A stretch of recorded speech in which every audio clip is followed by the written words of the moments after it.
And unfortunately now, about to brand any Republican legislator a terrorist and some evil being if they give the people the right to vote. And when it becomes a situation in America where letting the people vote becomes an act of terrorism, we're in a very serious situation. Had that bill, with all its flaws, failed, it would have taken us another decade or longer to get single payer up and going. We have to be prepared. The more you're prepared, the better you can be. Well, it's a platform. Without that, if we didn't have this, then healthcare, universal healthcare, would be an even a more difficult legislative objective. If somebody wants to build a coal power plant, they can.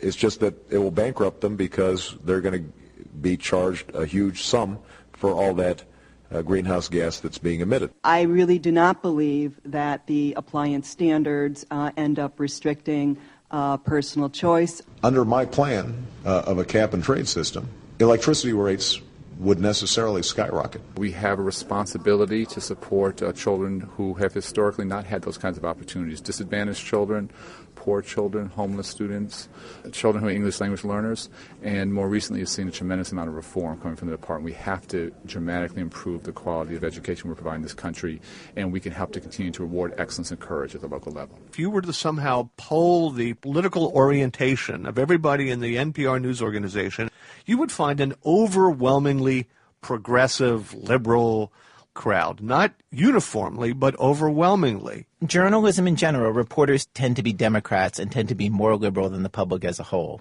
Sure.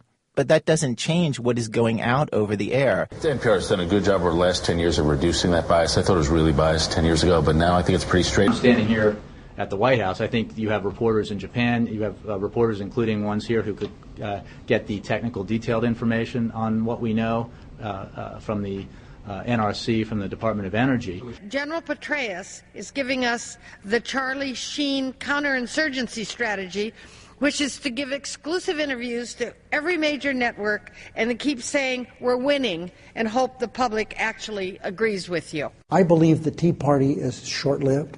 I think you will find even the people that claim they're Tea Party folks will either be gone as a result of their extreme positions, or they will move to the more moderate position, which is conservative. I think this with the economy getting better, you're going to see less and less agitation from the Tea Party folks. Billions of dollars in cuts, but we've seen some courage, particularly in the Democrats, for voting against things like redevelopment and other things that they'd rather not. But so far we're having a challenge getting it all done in the Assembly, as far as the Republicans are concerned.